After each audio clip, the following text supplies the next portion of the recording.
For decades, Tommy Chong has been the face of laughter, rebellion, and counterculture. Alongside Cheech Marin, he created a comedy duo that defined a generation, two unlikely heroes who turned stoner humor into social commentary. But behind the haze of smoke and laughter, Chong's life was marked by struggle, betrayal, and one night that changed everything. Now, at 87, he's finally opening up about the night everything unraveled. Tommy Chong's story begins far from the glitz of Hollywood. Born in 1938 in Edmonton, Canada, to a Chinese father and a Scottish-Irish mother, Chong grew up poor and misunderstood. His father was a truck driver who worked long hours, while Tommy was the artistic dreamer, drawn to music, comedy, and trouble. "I wasn't the best student," he once admitted, "but I could make people laugh, and that's what saved me." In the 1960s, while the world was changing, Chong was chasing a dream. He joined a rhythm and blues band and toured the clubs of Vancouver, eventually crossing paths with a young comedian named Richard, Cheech Marin. Together, they discovered magic. Their chemistry was instant. Cheech, the quick-talking Chicano; Chong, the mellow hippie philosopher. They captured the chaos of the counterculture era and made it funny, relatable, and real. By the 1970s, Cheech and Chong were unstoppable. Their albums went platinum.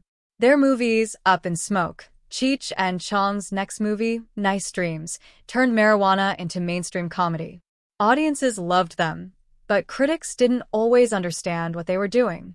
Beneath the jokes was a cultural revolution, one that challenged authority and gave voice to people who didn't fit in. But fame came with a cost.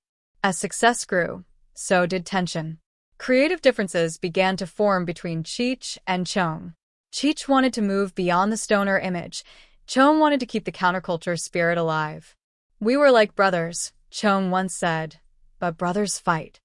In 1985, after years of working side by side, the duo split. It was the end of an era and the beginning of Tommy Chong's darkest chapter. Chong continued to work in small roles and projects, but nothing ever matched the success of Cheech and Chong. Then, in 2003, his life took a shocking turn. Federal agents raided his home as part of Operation Pipe Dreams, a sting targeting glass pipes and bongs. "The night the FBI came knocking would change his life forever. They kicked down my door like I was some kind of criminal," Chong recalled. "All for selling glass. Not drugs, glass."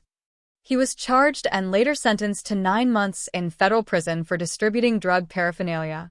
For a man who built his career on comedy, it was a brutal wake-up call. "That was the night everything unraveled," he said quietly. "I realized how easily they could take everything away, your freedom, your peace, your name." In prison, Chong found clarity. He began meditating, writing, and reconnecting with his faith. He even became something of a spiritual guide to other inmates. "I had to learn humility the hard way," he said. "I went in angry, but I came out free."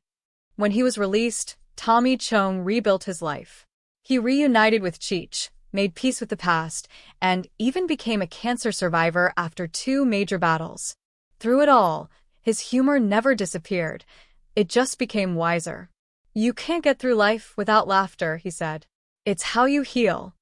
Now, at 87, Tommy Chong looks back on a life filled with chaos, controversy, and redemption. The night his freedom was taken became the night he found himself. He's still performing, still laughing, and still spreading the same message he always has: be kind, be honest, and never let the system kill your joy. Behind the jokes and the smoke, Tommy Chong's story is one of survival, reminder that even in the darkest moments, a little laughter can still light the way.